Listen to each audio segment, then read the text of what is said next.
நான் ஒரு முறை சவுத் ஆப்பிரிக்கா போயிருந்த பொழுதுங்க, ஒரு 4 ஆண்டுகளுக்கு முன்பு நெல்சன் மண்டேலா அவர்களுடைய பிறந்த நாள் ஜூலை 18ஆம் தேதி. நான் சார்ந்திருக்கக்கூடிய கட்சியின் சார்பாக பிரதிநிதியாக சவுத் ஆப்பிரிக்காவில் இந்த பிரிக்ஸ் சம்மிட்டுக்கு நான் சென்றிருந்தேன். வணக்கம். இன்றைக்கி அண்ணாமலை டோடியில் மொத்தமாக 3 அப்டேட் பார்க்க போகிறோம். முதல்ல அண்ணாமலை அவர்கள் நடத்துகிற வீதி லீடர்ஸ் ஃபவுண்டேஷனில் ஒரு 50 நிமிஷம் ஸ்பீச் பேசியிருக்காங்க. அதோடைய ஹைலைட்ஸ், அதில் என்னென்ன முக்கியமான விஷயங்கள் அது வந்து பார்க்குறோம். முதல்ல ரெண்டாவது, நேற்று பத்மா விருதுகள் கொடுத்துருக்குறாங்க. அதில் பர்டிகுலர்லி ஒரு பத்ம விருதை பற்றின பதிவு மட்டும் நம்ம முக்கியமாக பார்க்குறோம். ஏன்னா ஐபிஎஸ்ஸாக இருந்த ஐபிஎஸ் விஜயகுமார் அவர்கள், ஸோ அவருக்கும் அண்ணாமலை அவர்களுக்கும் என்ன மாதிரியான ஒரு ரிலேஷன்ஷிப் முன்னாடி என்ன அவங்க கம்யூனிகேட் பண்ணியிருந்தாங்க ட்விட்டரில். அப்புறம் அண்ணாமலை அவர்களோட புத்தகம் இருக்குது, காக்கி பியாண்டு காக்கி, ஸ்டெப்பிங் பியாண்டு காக்கின்னு சொல்லிட்டு, அதுக்கு அவர் தான் ஃபோர்வேர்டு எழுதியிருந்தார். ஸோ இதெல்லாம் பற்றி மட்டும் நான் கொஞ்சம் எக்ஸ்பிளைன் பண்ணணும்னு நினச்சேன். இது வந்து 2வது அப்டேட்டு. 3வது, மன் கி பாத்தில் மோடிஜி தமிழகத்தை ரிலேட்டடாக தமிழ் ரிலேட்டடாக 2-3 விஷயங்கள் பகிர்ந்துருந்தாங்க. அதை வந்து அண்ணாமலை அவர்கள் ஷேர் பண்ணி பதிவு போட்டிருக்கோம். இது வந்து 3வது அப்டேட்டு. இன்னும் நிறையா பத்ம விருதுகள், தமிழ்நாட்டிலேருந்து பத்ம விருதுகள் பெற்ற நிறைய பேரை பற்றி அண்ணாமலை அவர்கள் பதிவு போட்டிருந்தாங்க. நம்ம அதை என்ன பண்ண போகிறோம்னா, எக்ஸ்க்ளூசிவாக தனியாக ஒரு வீடியோ தமிழகத்தை சார்ந்த அட்லீஸ்ட் எல்லா பத்ம அவார்டீஸை பற்றி நம்ம ஒரு வீடியோ போடலான் இருக்கேன். அதனால் அதில் அதை நம்ம பார்ப்போம். மற்றதெல்லாம் தான் இன்னையோட நம்மளுக்கு வீடியோவில் பார்க்க போகிறோம். நான் உங்கள் மணியன் கோபி, நீங்கள் பார்த்துட்டு இருக்கிறது பாசிட்டிவ் பாலிடிக்ஸ். நம்ம சேனலில் டெய்லி காலையில் அண்ணாமலை டுடே அப்படின்னு சொல்லிட்டு அண்ணாமலை அவர்களோட அப்டேட்ஸ் எல்லாத்தையும் கம்பேர் பண்ணி ஒரு இடத்துல பார்த்துட்டு இருக்கோம். இது உங்களுக்கு இன்ட்ரெஸ்ட் அப்படின்ற பட்சத்தில் நம்ம சேனலை சப்ஸ்கிரைப் பண்ணி பெல் ஐக்கன் கிளிக் பண்ணிக்கோங்க. ஸோ நான் அடுத்தடுத்து போகிற வீடியோஸ் உங்களுக்கு வந்து சேரும். இல்லை, அண்ணாமலை அவர்கள் என்ன பண்ணுறாங்கன்னா, ஒரு புத்தகத்தை வந்து இன்ட்ரடியூஸ் பண்ணிட்டு அதோட தான் ஸ்பீச் ஆரம்பிக்கிறாங்க. அந்த புத்தகம் வந்து ஒரு 12 வயசு சிறுமி கோயம்புத்தூர் இருக்க ஒரு சின்ன பொண்ணு எழுதின புத்தகம். அந்த புத்தகத்தோட பேர் வந்து ஒரு சிறுமியின் 17 கனவுகள் அப்படின்னு சொல்லி 17 சாப்டர் கொண்ட ஒரு புத்தகமாம்மா. அவங்க எங்கெல்லாம் போனாங்க, அவங்களோட அனுபவங்கள் என்ன, அவங்க என்னெல்லாம் பார்த்தாங்க.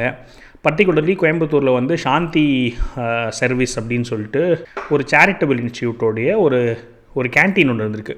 அங்கே போய் அவங்க அதை பார்த்தது, எவ்வளோ கம்மியான விலையில் எவ்வளோ சேவை பண்ணுறாங்கன்னு அவங்க எழுதியிருந்ததெல்லாம் வந்து அவங்க ஒரு புத்தகம் போட்டிருக்காங்க போல். புனிதம் செந்தில்குமார் அப்படின்னு அந்த பொண்ணு பேர். ஸோ அந்த புத்தகம் வந்து ரொம்ப ஆச்சரியமாக இருந்தது. குழந்தைங்க எந்த அளவுக்கு வந்து பார்க்குறாங்க, அது எவ்வளோ புரிஞ்சுக்கிறாங்கன்னு சொல்லிட்டு. அதனால் இங்கே இருக்கக்கூடிய எல்லா குழந்தைங்களுக்கும் நான் அந்த புத்தகத்தை கொடுத்தேன் அப்படின்னு சொல்லிட்டு ஆரம்பிக்கிறார். என்ன சொல்கிறேன்னா, எதுக்காக அதை நான் ஆரம்பிக்கிறேன்னு சொன்னால், பொதுவாகவே கிராமங்களில் வளர குழந்தைகளுக்குன்னு ஒரு சில அட்வான்டேஜ் இருக்கும், நகரங்களில் வளர குழந்தைங்களுக்கு ஒரு சில அட்வான்டேஜ் இருக்கும். இப்போ நகரங்களில் வளர குழந்தைங்களுக்கு ஒரு எக்ஸ்போஷர் ஜாஸ்தியாக இருக்கும், நிறைய விஷயங்கள் அவங்க பார்ப்பாங்க, கற்றுப்பாங்க, நம்ம ஆக்சசிபிலிட்டி இருக்கும். அப்போ வீதி லீடர் ஃபவுண்டேஷன் நம்ம என்ன முயற்சி பண்ணுறோன்னு சொன்னால், கிராமப்புறத்தில் இருக்கிற குழந்தைங்களுக்கு நகரப்புறத்தில் இருக்கிற குழந்தைங்களுக்கு கிடைக்கக்கூடிய ஒரு சில ஃபெசிலிட்டிஸு, ஆக்சசிபிலிட்டிஸ் நம்ம கொடுக்க முயற்சி பண்ணுறோம் அப்படின்னு சொல்கிறார். அவர் என்ன எக்ஸாம்பிள் கொடுக்குறாரு சொன்னால், இப்போ செஸ் எடுத்துக்கலாமே. இப்போது இந்தியாவிலே அதிகமான செஸ் கிராண்ட் மாஸ்டர்ஸ் தமிழ்நாட்டில் தான் இருக்கிறாங்க. இப்போ அவங்களுக்குலாம் வந்து என்ன வேணும்னா, அவங்களுக்கு நல்ல கோச் வேணும், டாப் கோச். இப்போ ரமேஷ் அப்படின்னு கோச் இருக்கிறாங்க, அவங்க தான் வந்து பிரக்ஞானந்தா அவரோட அக்கா வைஷாலி எல்லாத்துக்கும் அவங்க தான் கோச் பண்ணுறாங்க. இப்போ அந்த மாதிரி ஹை லெவல் கோச்சிங்லாம் வந்து நம்ம கிராமப்புற மக்களுக்கு கிடைக்காது, குழந்தைங்களுக்கு கிடைக்காது. இந்த மாதிரி ஒரு சில கேப் இருக்குது. நம்ம அதை வந்து என்ன பண்ண போகிறோம்னு சொன்னால், ஃபில் பண்ண ட்ரை பண்ணுறோம் அப்படின்னு சொல்லிட்டு இந்த ஸ்பீச்சில் என்ன பண்ணுறாருன்னா, மெயினாக அந்த ஃபவுண்டேஷன் வந்து அவர் பண்ணக்கூடிய 2-3 முக்கியமான துறைகளை பற்றி சொல்கிறாரு. அதெல்லாம் சொல்கிறதுக்கு முன்னாடி எப்படி ஆரம்பிக்கிறாருன்னு சொன்னால், எல்லாருமே நம்ம வாழ்க்கையில் எதுக்காக வாழ்கிறோம், சந்தோஷமாக இருக்கணுன்றதுக்காக வாழ்கிறோம். அப்போ எல்லாருக்கும் திருப்தின்னு ஒன்று இருக்குது. திருப்தினா என்னது? இப்போ நம்ம ஒரு சாப்பாடு சாப்பிட்றோம், அது ஒரு சந்தோஷம் கொடுக்குது. படம் பார்க்குறோம், அது ஒரு திருப்தி கொடுக்குது. ஒரு பாட்டு கேட்குறோம், அது ஒரு திருப்தி கொடுக்குது. நம்ம பண்ணுற எல்லா செயல்கள்லையுமே ஒரு திருப்தி கிடைக்குது. ஆனால் அது வந்து கொஞ்சம் நேரம் தான் கிடைக்கும். அது போக இன்னொரு 2 வார்த்தைகள் நான் பயன்படுத்தினேன் அப்படின்னு சொல்கிறார். என்ன சொல்கிறாருன்னு சொன்னால், ஆத்ம திருப்தி, பரம திருப்தி அப்படின்னு இருக்குது. அப்படின்னா என்னென்னு சொன்னால், ரொம்ப நீண்ட காலத்துக்கு நம்மளுக்கு திருப்தியாக இருக்கிறதுக்கு பேர் ஆத்ம திருப்தி, பரம திருப்தின்னு சொல்கிறோம். அது எப்போ கிடைக்கும்னு சொன்னால், நம்ம எதுக்காக பிறந்தோம் அப்படிங்கிற ஒரு பர்பஸ் நம்ம ஐடென்டிஃபை பண்ணி அதில் ஒரு சந்தோஷம் கிடைச்சி நம்ம அதை பண்ணும்போது நம்மளுக்கு இந்த ஆத்ம திருப்தி, பரம திருப்தி கிடைக்கும்.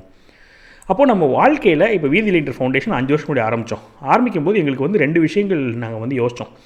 ஒரு மனிதருக்கு வந்து 2 நாள் முக்கியமான நாள் வாழ்க்கையில். ஒன்று அவர் பிறந்த நாள், ஏன்னா அப்போ தான் அவர் உயிர் வந்து இந்த உலகத்துக்கு வருது, ஒரு புதிய ஆரம்பம், அதனால் அது ஒன்று. ஆனால் அதை விட ஒரு முக்கியமான நாள் என்னன்னு சொன்னால், ஒரு மனிதர் வாழ்க்கையிலையுமே அவர் எதுக்காக பிறந்தார் அப்படிங்கிறத அவர் வந்து கண்டுபிடிக்கிற நாள் தான் வந்து அதோட முக்கியமான நாள். நாளைக்கு போய் என்னோடய ஆசை என்னன்னு கேட்டிங்க, எல்லோரும் பிறந்த நாளை கொண்டாடுறத விட நான் எதுக்காக பிறந்தேன், என்ன என்னோடய வாழ்க்கையோட பர்பஸ் நீ ஐடென்டிஃபை பண்ணுறோம் இல்லையா, அந்த நாடை நம்ம செலிப்ரேட் பண்ணணும் அப்படிங்கிறது. வீதி லீடர் ஃபவுண்டேஷனோட நோக்கம் என்னென்னா, மக்களுக்கு அவங்க எதுக்காக பிறந்தாங்கங்கிற பர்பஸ் ஐடென்டிஃபை பண்ணுறதுக்கு நம்ம உதவி பண்ணுறோம். அதுதான் வந்து நம்மளோட நோக்கம். அப்போ அவங்களால பரம திருப்தியாக ஆத்ம திருப்தியோடு இருக்க முடியும். எல்லோரும் சந்தோஷமாக இருக்கணும், எல்லோரும் எல்லா நேரம் சந்தோஷமாக தான் நம்மளுடைய நோக்கம் அப்படிங்கிறாரு. ஆக்சுவலாக இதே மாதிரி போன ஒரு ஸ்பீச்சில் பேசும்போது நம்ம பிறந்ததுக்கான நோக்கம் என்னன்னு தெரிஞ்சுக்கிறதுக்கு எனக்கு என்ன உதவி பண்ணுச்சுன்னா, விவேகானந்தரோட லெட்டர்ஸ் வந்து எனக்கு உதவி பண்ணுச்சு. அதனால் நான் என்ன சஜஸ்ட் பண்ணுறேன்னா, இளைஞர்கள் எல்லாருமே கண்டிப்பாக அதை படிங்கன்னு சொல்லி சொன்னார். இதே ரீசன்ஸ் தான், அதை என்ன பர்பஸ் அப்படின்றத கண்டுபிடிக்க அந்த லெட்டர்ஸ் பயன்படும்னு சொல்லி சொன்னார். அதை கேட்டுட்டு தான் நம்ம என்ன பண்ணியிருக்கோம்னு சொன்னால், விவேகானந்த லெட்டர்ஸை படிக்க ஆரம்பிச்சோம். ஒரு 6 லெட்டர் வரைக்கும் நம்ம படிச்சிருக்கிறோம் தனி சேனலில். அதனால் ஒரு வேளை உங்களுக்கு இன்ட்ரெஸ்ட் இருக்குன்னா பாசிட்டிவ் புக்ஸ் அப்படின்னு சொல்லி சேனல், நம்ம பாசிட்டிவ் பாலிடிக்ஸ் சேனல்லே ஹோம் போனீங்கன்னா கீழே நான் வந்து ஃபீச்சர்டு சேனல்ஸ் போட்டிருப்பேன். அதில் பாசிட்டிவ் புக் சேனல் இருக்கும். அதில் போய் நீங்கள் என்ன பண்ணலாம்னா அந்த சேனல் பார்த்துக்கலாம். அது கண்டிப்பாக போய் பாருங்கள். அந்த புக் வந்து பயங்கர இன்ட்ரெஸ்டிங்காக போயிட்டுருக்குது. So back to the speech. அப்போ அவர் என்ன சொல்கிறாருன்னு சொன்னால், அப்போ அது பண்ணுறதுக்காக நம்ம என்ன பண்ணுறோம்னு சொன்னால், குழந்தைங்களுக்கு எல்லா ஆக்சசிபிலிட்டி கொடுக்குறோம். இப்போ நான் 3 விஷயம் எடுத்துக்கிறோன்னு சொன்னால், ஒரு எக்ஸாம்பிளுக்கு செஸ்ஸு, பரதநாட்டியம், சிலம்பம், இந்த 3 நம்ம வந்து குழந்தைங்களுக்கு சொல்லிக் கொடுக்குறதுக்கு நம்ம வந்து ட்ரை பண்ணுறோம். நம்ம என்ன பண்ண போகிறோம்னா, அவங்களுக்கு எல்லாமே சொல்லித்தரலாம் தர முடியாது. ஆனால் அவங்களுக்கு ஒரு டேஸ்ட்டு மட்டும் கொடுக்க போகிறோம். நாக்கில் ஒரு சொட்டு தேன், அந்த மாதிரி இந்த விஷயங்களில் அவங்களுக்கு ஒரு இன்ட்ரடியூஸ் பண்ணுறோம். அவங்களுக்கு அதில் ஆர்வம் இருந்துச்சுன்னு சொன்னால், அப்புறம் அவங்க என்ன பண்ணால் அவங்க தேடி போக ஆரம்பிச்சிடுவாங்க. அவங்க வந்து எனக்கு இதில் ஆர்வம் இருக்குன்னு தேடி போக ஆரம்பிச்சிடுவாங்க. இதுதான் நம்மளோட நோக்கம். இப்போ வந்து நம்ம ஒலிம்பிக்ஸை நம்ம நாட்டில் கொண்டு வரதுக்கு முயற்சி பண்ணுறோம். அப்படி ஒலிம்பிக்ஸ் எந்த நாடு ஹோஸ்ட் பண்ணுறோமோ அந்த நாடு வந்து ஒரு 2 கேமை ஒலிம்பிக்ஸில் இன்ட்ரடியூஸ் பண்ணுறதுக்கு அவங்களுக்கு உரிமை இருக்குது. அப்போது நம்ம என்ன பண்ணலான்னு சொன்னால், ஒலிம்பிக்ஸ் இந்தியா கொண்டு வரும்போது, நம்ம ஹோஸ்ட் பண்ணும்போது, நம்ம சிலம்பமையோ இல்லை கபடியவோ ஒலிம்பிக் கேம்ஸாக நம்ம இன்ட்ரடியூஸ் பண்ணுறதுக்கான வாய்ப்பு இருக்குது. நிறைய சான்ஸ் இருக்குது, நம்ம பண்ணுவோம். அப்படி பண்ணும்போது சிலம்பத்தில் தேர்ச்சி பெற்ற ஒருத்தர், கபடியில் வர்றவங்களாம் கோல்டு மெடல் எடுக்கிறதுக்கான வாய்ப்பு இருக்குது. அதுக்கு இப்போலேருந்தே நம்ம ட்ரெயின் பண்ணி அதுக்கான வேலைகள் பண்ணிகிட்ருப்போம் அப்படிங்கிறாரு. அப்புறம் அதோட ரொம்ப முக்கியம், ஹெல்த் ரொம்ப முக்கியம். நம்ம நாடு வந்து ஆரோக்கியம் பின்னடியில் ரொம்ப முன்னாடி போயிட்டுருக்கு, வேகமாக போயிட்டுருக்கோம். இப்போ அல்சருக்கு நம்ம தான் நாடு தான் கேபிட்டல் சொன்ன மாதிரி பல நோய்களில் வந்து நம்ம வந்து பயங்கர ஜாஸ்தியாக போய்கிட்டு இருக்கு. அப்போ இதுக்கெல்லாம் ஆதாரம் வந்து என்னென்னா, நல்ல உணவு இருக்கணும். அப்போ ஆர்கானிக் ஃபார்மிங் இருக்கணும், நேச்சுரல் ஃபார்மிங் இருக்கணும். நம்மளால் முடிஞ்சளவுக்கு நம்ம விவசாயம் பண்ணணும். சின்னதாக இருந்தால் கூட மொட்டை மாடியில் நம்ம பண்ண முடியணும். இந்த மாதிரிலாம் பண்ண முடியணும். இப்போ கூட ரீசெண்டாக மோடிஜி என்ன பண்ணியிருந்தாருன்னு சொன்னால், போன மாதம் கோயம்புத்தூருக்கு 2 மணி நேரத்துக்காக மட்டும் வந்திருந்தார். அவர் மொத்த கோயம்புத்தூர் ட்ரிப்பே 2 hours ட்ரிப்பு தான். எந்த ஒரு பார்ட்டி ஃபங்க்ஷன் கிடையாது, எந்த ஃபங்க்ஷனுமே கிடையாது. நேராக ஏர்போர்ட்டுக்கு வராரு. ஏர்போர்ட்டில் நேராக கொடிஷியாவில் போயிட்டு அந்த ஆர்கானிக் ஃபார்மிங் சமிட் அட்டன் பண்ணுறாரு. 2 மணி நேரம் இருக்கிறாரு, திரும்பி கிளம்பி போயிடுறாரு. அந்தளவுக்கு அவர் முக்கியத்துவம் கொடுக்குறாரு. என்ன பிரச்சனைன்னு கேட்டிங்கன்னா, ஒரு சாயில் இருக்குது, ஒரு மண் இருக்குதுன்னு சொன்னால், அந்த மண்ணில் கார்பன் கண்டென்ட் இருக்கணும். எவ்வளோ இருக்கணும்னு சொன்னால் 6% இருக்கணும். அந்த 6% கார்பன் கண்டென்ட் இருந்தால் தான் அது நல்ல சாயில், அதில் அது நல்லா வளரும். இப்போ நம்ம தமிழ்நாட்டில் பல இடங்களில் வந்து சாயில் இருக்க கார்பன் கண்டென்ட் 0.5% போயிடுச்சு. இப்போ 0.5% தான் கார்பன் கண்டென்ட் இருக்குன்னா, கிட்டத்தட்ட உங்களால் என்ன பண்ண முடியும், எதுவுமே விளைவிக்க முடியாதுன்னு அர்த்தம். அப்படியே ஒரு வேளை விளைவிச்சு அந்த பொருள் நம்ம சாப்பிட்டோம்னா அது ரொம்ப அசிடிக்காக இருக்கும். அப்போது நம்ம சாயிலை வந்து மேம்படுத்த வேண்டிய கட்டாயம் வந்துச்சு. அதை மோடிஜியும் உணர்றாரு. அதனால தான் நிறைய வேலைகள் அதுக்காக பண்ண ஆரம்பிக்கிறாங்க. அப்போ நம்ம வீதி லீடர் ஃபவுண்டேஷன் என்ன பண்ணியிருக்கோம்னு சொன்னால், ஒரு 11 லீடு ஃபார்மர்ஸ்ன்னு சொல்லிட்டு 11 விவசாய பண்ணைகள் இருக்கக்கூடிய, விவசாயத்தில் சிறந்து விளங்கக்கூடியவர்களோட நம்ம வந்து ஒரு புரிந்துணர்வு ஒப்பந்தம் MOU போட்டிருக்கோம். இதில் வேறு யார் இருக்காங்கன்னா, IIT மெட்ராஸ் இருக்காங்க. அப்போ நம்ம என்ன பண்ணுறோன்னா, இதை சேர்த்து 2 இன்டென்சிவ் இன்டர்ன்ஷிப் ப்ரோக்ராம் 2 பண்ணுறோம். ஒன்று 2 நாள் ப்ரோக்ராம், இன்னொன்று 7 நாள் ப்ரோக்ராம். இந்த 2ல் என்ன பண்ணுவாங்கன்னு சொன்னால், இன்ட்ரெஸ்ட் இருக்கிற இளைஞர்கள், குழந்தைகள் வந்து அந்த விவசாயம் பண்ணுற பண்ணையிலேயே தங்கி அது 2 நாள் 7 நாள் விவசாயம் கற்றுக்கிட்டு, அவங்களால முடிஞ்ச அளவுக்கு சின்ன இடத்துல இல்லை மொட்டை மாடியில் பால்கனியில் அவங்களால அவங்களுடைய விவசாயத்தை ஆரம்பிக்க முடியணும். அப்படி நம்ம வந்து ஒரு இன்ட்ரெஸ்ட் பில்டு பண்ணுறோம். இது வரைக்கும் 800 பேர் ரெஜிஸ்டர் பண்ணியிருக்காங்க. அப்போது நம்ம வீதி லீடர் ஃபவுண்டேஷன்லேருந்து அது எல்லாம் சேஃபாக இருக்கா, அவங்க தங்குறதுக்கெலாம் சேஃபாக, அந்த இடத்துல எல்லா ஏற்பாடு இருக்காலாம் பார்த்து அது கோஆர்டினேட் பண்ணி அந்த வேலைகள் பண்ணிகிட்ருக்கோம். இது நம்மளுடைய ஒரு முக்கியமான பங்கு அப்படிங்கிறாரு. இது வந்து ஒரு ப்ராஜெக்ட், வீதி லீடர் ஃபவுண்டேஷனோட ப்ராஜெக்ட்னு சொல்லி சொல்கிறார். இன்னொன்று என்ன சொல்கிறாருன்னு சொன்னால், கல்வி வந்து வளர்ந்துட்டே இருக்கணும். இப்போது வந்து ஒரு ரீசன்ட் ஸ்டாட்டிஸ்டிக்ஸ் படி லாஸ்ட் 5 இயர்ஸில் IITயில் தமிழ்நாடு மாணவர்கள் எத்தனை பேர் போயிருக்காங்க அப்படின்னா 2087 மாணவர்கள் போயிருக்காங்க. இது ஆல் ஓவர் இந்தியாவில் ஒரு ஸ்டேட்டில் எவ்வளோ பேர் எத்தனை ஸ்டூடெண்ட்ஸ் IITக்குள்ளே போகிறாங்கன்னு கணக்கெடுத்து பார்த்தோம்னு சொன்னால், நம்ம தமிழ்நாடு வந்து 12th 13th பொசிஷனில் இருக்கிறோம். ஃபஸ்ட்டு பொசிஷனில் ராஜஸ்தான்லேருந்து 10,000 ஸ்டூடெண்ட்ஸ் IITக்குள்ளே போகிறாங்க. தமிழ்நாட்டில் 2087 அது 12th பொசிஷன். அப்போ அவ்வளோ தூரம் வந்து நம்ம பின்தங்கிட்டோம்.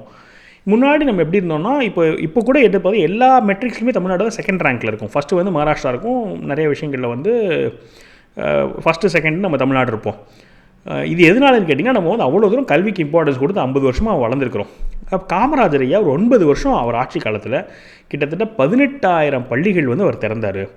12,000 மூடின பள்ளிகளை திரும்பி திறந்தார். ஒரு 6,000 புது பள்ளிகள் திறந்தார். அப்போ அந்த அளவுக்கு முக்கியத்துவம் கொடுத்து படிப்பை நம்ம அவ்வளோ தூரம் புஷ் பண்ணதுனால நம்ம இந்த நிலைமையில் நம்ம இருக்கிறோம். ஆனால் அப்போல்லாம் என்ன தேவை இருந்ததுன்னு கேட்டிங்கன்னா, குவாலிட்டியோட குவான்டிட்டி ரொம்ப தேவைப்படுச்சுன்னா, நிறைய பேர் படிக்காமல் இருந்தாங்க. அப்போ குவான்டிட்டி தான் ரொம்ப ஃபோக்கஸாக இருந்துச்சு. இப்போ எல்லாருமே படிக்க ஆரம்பிச்சிட்டாங்க. எல்லார் மத்தியிலையும் கல்வி போய் சேர்ந்துருச்சு. இப்போ நம்ம என்ன ஃபோக்கஸ் பண்ணணும்னா, குவாலிட்டியை ஃபோக்கஸ் பண்ணணும். ஆனால் குவாலிட்டி நம்ம ரொம்ப பின்தங்கியிருக்கோம். பல முன்னணி நிறுவனங்கள்லாம் நம்ம என்ன பண்ணுறோம்னா ரொம்ப பின்னாடி ஆகிட்டோம். நம்ம தான் வந்து அதிகமான நபர்கள் அனுப்புகிற மாதிரி சூழலை இருந்திருக்கணும். அப்படி இல்லை. ஏன் அது முக்கியம்னு கேட்டிங்கன்னா, அங்கே வந்து அவ்வளோ குவாலிட்டியான ஒரு எஜுகேஷன் இருக்கும். இவன் எல்லாமே சமம்னு சொன்னால் கூட அந்த ஹை இன்ஸ்டிடியூஷன்ஸுக்கு ஒரு தரம் இருக்குது. இப்போ இந்தியாவில் வந்து டோட்டலாக ஃபைல் பண்ணப்படுற பேட்டன்ட் எடுத்து பார்த்திங்கன்னா 90% வந்து டாப் 100 யூனிவர்சிட்டிஸில் தான் இருக்கும். 90% வேலைவாய்ப்பு கிரியேட் பண்ணுற தொழில்கள் அந்த டாப் யூனிவர்சிட்டியில் தான் வரும். இந்த மாதிரி எல்லாமே டாப் 100 யூனிவர்சிட்டி தான் அவ்வளோ முக்கியத்துவம் இருக்குது. அப்போ நம்ம குவாலிட்டி இன்க்ரீஸ் பண்ணணும். அப்போ நம்ம தமிழ்நாட்டில் வந்து ஃபவுண்டேஷன் கல்வி ரொம்ப மோசமாக இருக்குது, பேசிக் கல்வி கஷ்டமாக இருக்குது. அப்போ இதுக்கு என்ன யோசனை பண்ணணும்னு பார்த்தோன்னு சொன்னால், நிறைய இடங்களில் வந்து அதிகமாக படித்த ஹவுஸ் ஒய்ஃப்ஸ் இருக்கிறாங்க. நம்ம அவங்கள என்ன பண்ண முடியும்னு சொன்னால் கோஆர்டினேட் பண்ணி கனெக்ட் பண்ண முடியும்னு யோசிச்சு அதுக்கு நம்ம வந்து என்ன பண்ணியிருக்கோம்னா, ஒரு ஃபவுண்டேஷன், இன்னொரு ஃபவுண்டேஷனோட ஒரு MOU போட்டிருக்கோம். அவங்க என்ன பண்ணுவாங்கன்னா, இந்த மாதிரியான பெண்களுக்கு 3 மாதம் 6 மாதம் ட்ரைனிங் நடக்கும். ஒரு நாளைக்கு 2 மணி நேரம்னு சொல்லிட்டு அவங்க 6 months ட்ரைனிங் எடுத்து அந்த ட்ரைனிங் மூலமாக அவங்க வந்து ப்ரைமரி ஸ்கூல் குழந்தைங்களுக்கு, அவங்க வீட்டு பகுதியில் இருக்க குழந்தைங்களுக்கு டியூஷன் எடுக்க போகிறாங்க. இது வந்து அவங்களுக்கும் ஒரு வேலையாக இருக்கும், குழந்தைங்களோட பேசிக் ஃபவுண்டேஷன் படிப்பும் வந்து பெட்டராகும். இதுக்கான ஒரு வேலைகள் பண்ணியிருக்கோம் அப்படின்னு சொல்லி அந்த ப்ராஜெக்ட் பற்றி சொல்கிறாரு. அப்புறம் கடைசி அவர் வந்து சவுத் ஆஃப்ரிக்கா அவர் போன அந்த ஒரு நிகழ்வை பற்றி சொல்கிறார். என்ன சொல்கிறாருன்னு சொன்னால், நான் வந்து ஒரு 4 வருஷத்துக்கு முன்னாடி சவுத் ஆஃப்ரிக்காவுக்கு பிஜேபியை ரெப்ரசன்ட் பண்ணி இந்தியாவிலேருந்து நம்ம போயிருந்தோம். எல்லா நாடுகளும் வந்திருந்தாங்க. அப்போது அந்த ஒரு சம்மிட், பிரிக்ஸ் சம்மிட்டுக்கு போயிருந்தேன். அந்த சம்மிட்டில் வந்து அங்கே இருக்கிற ஜனாதிபதி 1 hour லேட்டாக வந்தார். லேட்டாக வந்து சாரி கேட்டார். நான் சாரி லேட்டாக வந்தேன், ஏன்னு சொன்னால் இன்றைக்கி வந்து ஜூலை 18 நெல்சன் மண்டேலா அவர்களுடைய பிறந்த நாள். அப்போது இன்றைக்கி நான் என்ன பண்ணுறேன்னு சொன்னால், நம்ம நாட்டில் இருக்க எல்லாருமே ஜனாதிபதி உட்பட 67 நிமிஷம் சேவை பண்ணணும். அந்த 67 நிமிஷம் சேவை பண்ணுறது வந்து எதுக்காகன்னு கேட்டிங்கன்னா, நெல்சன் மண்டேலா அவர்கள் 67 வருஷம் கஷ்டப்பட்டார். அப்போ அது அவருக்கு கிராட்டிடியூட் கொடுக்குற மாதிரி, நினைவு வைக்கிற மாதிரி நாங்கள் எல்லாருமே 67 நிமிஷம் சேவை பண்ணுவோம். நாட்டில் இருக்க எல்லா குடிமகன்களுமே ஏதோ ஒரு சேவை, மரம் நடுறதா இருக்கட்டும், இல்லை க்ளீன் பண்ணுறதா இருக்கட்டும், ஏதோ ஒரு சேவை பண்ணுவோம். அதனால் லேட்டாக வந்தேன்னு சொல்லி சொன்னார். அது எனக்கு ஒரு மிகப்பெரிய தாக்கத்தை ஏற்படுத்துச்சு. அப்போ இது என்னென்னா, எவ்ரி இயர் ஒரு குழந்தை ஸ்கூலில், எல்லா ஸ்கூல்லையும் எல்லா பசங்களும் நாட்டில் இருக்க எல்லாருமே வந்து 6-7 மினிட்ஸ் சேவ் பண்ணாங்கன்னா அவங்க மைண்டில் வந்து அந்த சேவா கலாச்சாரம் வந்து சேர்ந்துடும். அப்போ அவங்க ஜாஸ்தி பண்ணணும்னு நினைப்பாங்க. அப்போ நம்மளும் என்ன பண்ணோன்னு சொன்னால், வீத லீடர்ஸ் ஃபவுண்டேஷனில் 1 மணி நேரம் நம்ம வந்து சேவ் பண்ணுறதுக்கு முயற்சி பண்ணுவோன்ற மாதிரியான ஒரு வாக்குறுதியை எடுத்துகிட்டோம். அதான் அங்கே வேண்டுகோள் வைக்கிறது. இங்கே இருக்கிற வாலண்டியர்ஸ்க்கு நம்ம வேண்டுகோள் என்னென்னா, 1 மணி நேரம் வந்து உங்களுக்கு இல்லாமல், உங்கள் நிறுவனத்துக்குன்னு இல்லாமல், உங்கள் குடும்பத்துக்கு இல்லாமல் சமுதாயத்துக்காக வேலை பண்ணுங்கன்னு சொல்லி சொல்கிறோம். எப்போ நம்மளுக்கு ஒரு ஆத்ம திருப்தி கிடைக்கும்னு சொன்னால், நம்மளுக்குன்னு இல்லாமல் மற்றவங்களுக்குன்னு சேவை பண்ணும்போது நம்மளுக்கு அந்த திருப்தி, அந்த சந்தோஷம் பெர்மனெண்ட்டாக கிடைக்கும். இதுதான் வந்து அவருடைய ஸ்பீச்சோட ஹைலைட்டு. கடைசியில் அவர் என்ன சொல்லி முடிக்கிறாருன்னு சொன்னால், இந்த வி லீடர்ஸ் ஃபவுண்டேஷனுங்கிறது வந்து எல்லோரும் சமம். நம்ம வந்து சமுதாய வேலைக்காக வந்திருக்கோம். இது அரசியல் கிடையாது, எதுவுமே கிடையாது. அதனால் நீங்கள் வந்து தனிநபர் துதி பாடாதீங்க, என் ஃபோட்டோ வைக்காதீங்க. நான் வருஷம் சொல்கிறேன், எல்லாம் கம்மி பண்ணிட்டு, இருந்தாலும் இன்னும் ஒரு இடத்துல 2 இடத்துல என் ஃபோட்டோ இருக்குது, அதையுமே ரிமூவ் பண்ணிவிட்டு அடுத்த வருஷம் என் ஃபோட்டோவே இருக்கக்கூடாது. நம்ம வந்து என்ன பண்ணுவோம்னு சொன்னால், சேவை பண்ணுறதுக்கு அதிக முக்கியத்துவம் கொடுப்போம்னு சொல்லி சொல்கிறார். அப்புறமா பத்ம அவார்டு வந்திருக்குது. அப்போ நம்ம என்ன பண்ணக்கூடாதுன்னு சொன்னால், பத்மா அவார்ட்ஸ் வாங்கினதுக்கப்புறம் தான் அவங்களுக்கு தெரியணும்னு இல்லை. இப்போ எனக்குமே வந்து அதில் 50% ஆளுங்க யாருனே தெரியாது. அப்போது அது அவார்டு வந்ததுக்கப்புறம் தான் அவங்களுக்கு தெரியணும் கிடையாது. நீங்கள் உங்களை சுற்றி யாரெல்லாம் இருக்காங்க, அவங்க என்னெல்லாம் வேலைகள் பண்ணுறாங்கன்னு பார்த்து அவங்களுக்கு அங்கீகாரம் கொடுத்து, அது மூலமாக நம்ம வந்து ஒரு மோட்டிவேஷன் கிரியேட் பண்ணுவோம்னு சொல்லிட்டு அங்கே இருக்க ஒரு 2-3 பேரை சொல்லி அவங்க என்னெல்லாம் சேவை காரியங்கள் பண்ணுறாங்க, அது என்னென்ன மாதிரி மாற்றங்கள் கொடுக்குதுங்கிற மாதிரி அதெல்லாம் சொல்கிறாரு. இதில் வந்து அந்த ஸ்பீச்சோட ஹைலைட்டு. ஆக்சுவலாக இது வந்து ஒரு பயங்கர ப்ரொஃபஷனலாக தான் பண்ணுறாருன்னு வச்சுக்கோங்களேன். இது நம்ம ஒரு லாஸ்ட் மந்த்னு நினைக்கிறேன், ஜனவரி ஸ்டார்டிங்கில் இந்த வீதி லீடர் ஃபவுண்டேஷனோட ஒரு ஆனுவல் ரிப்போர்ட்லாம் ரிலீஸ் பண்ணியிருந்தார். நம்ம அதெல்லாம் வந்து அண்ணாமலை டோடியில் பார்த்துருந்தோம். ஸோ இது வந்து இன்னொன்று, நேற்று நம்ம லைவ்லேயும் ஒரு வீதி லீடர் ஃபவுண்டேஷனோட வாலண்டியர் ஒருத்தவங்க வந்திருந்தாங்க. அவங்க சொல்லியிருந்தாங்க, அந்த மாதிரி நான் 2018 நான் வீதி லீடர் ஃபவுண்டேஷனில் இருக்கிறேன் அப்படின்னு சொல்லிட்டு. அப்போ என்னென்னா, நான் எல்லாருக்குமே வந்து அரசியல் ஆர்வம்லாம் இருக்கிறது இல்லை. ஒரு ஆம்பிஷன், அரசியல் ஆம்பிஷன் இல்லாமல் என் பேரே வெளியே தெரிய வேண்டாம், நான் சேவை பண்ணணும்னு சொல்லிவிட்டு நிறைய பேர் வந்து ஈர்க்கப்படுறாங்க. அவர் இன்னுமே அந்த வேலைகளிலும் அவர் சீஃப் சர்வெண்ட் அப்படி தான் அவருடைய ரோல் போலாங்க. அதனால் அவர் சொல்லுவார், நான் என் பேரே வந்து என்னோடய போஸ்ட்டே வந்து சீஃப் சர்வெண்ட்டு தான், அதனால் வந்து எனக்கு முக்கியத்துவம் கொடுக்காதீங்க, ஃபோட்டோலாம் போடாதீங்கன்னு சொல்லி தான் அந்த ஸ்பீச்சை முடிச்சிருப்பார். இது வந்து முதல் அப்டேட்டு. ரெண்டாவது, அந்த பத்மஸ்ரீ அவார்டில் IPS கே விஜயகுமார் அவர்களுக்கு பத்மஸ்ரீ கிடைக்குது. அதை வந்து இவர் போஸ்ட் போட்டு சொல்கிறார், இந்த மாதிரி ட்ரூலி டிசர்விங்னு சொல்லிட்டு அதை பற்றி ஒரு பதிவு பண்ணுறாரு. அவர் முக்கியத்துவம் என்னென்னு கேட்டிங்கன்னா, இப்போ கர்நாடகாவில் அண்ணாமலை அவர்கள் ஒரு முன்னெடுப்பு எடுக்கிறார். என்ன முன்னெடுப்பு எடுத்திருந்தாருன்னு சொன்னால், எந்தெந்த போலீஸ் ஆஃபீஸர்ஸ்லாம் 7 கிலோ குறைக்கிறீங்களோ அவங்களுக்கு வந்து நீங்கள் கேட்குற இடத்துக்கு ட்ரான்ஸ்ஃபரோ ஏதோ ஒரு சலுகை கொடுக்குறேன்னு சொல்லியிருப்பார். அதை வந்து பாராட்டி விஜயகுமார் அவர்கள் சமூக வலைதளத்தில் அப்போது ஒரு போஸ்ட் போடுறார், 2017-18 அந்த வாக்கில். அப்போது அவர் சொல்கிறார், இந்த மாதிரி அண்ணாமலை சூப்பரான ஒரு விஷயம் கொண்டு வந்திருக்கிறாரு. அங்கே இருக்கிற SP, சிக்மங்களூர் SP வந்து இந்த விஷயம் கொண்டு வந்திருக்காரு, எனக்கு ரொம்ப சந்தோஷம். கேரட் யூஸ் பண்ணி ஸ்டிக் இல்லாமல் நல்லபடியாக ஒரு முன்னெடுப்பு எடுக்கிறாருன்னு சொல்லிட்டு அப்போது ஒரு பாராட்டி போஸ்ட் போடுறாரு.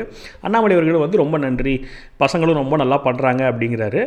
அவர் வந்து ரொம்ப நல்லது அப்படின்னு சொல்லி அவர் பாராட்டுறாரு. இந்த கான்வர்சேஷன் சமூக வலைதளத்தில் பயங்கர வைரல்.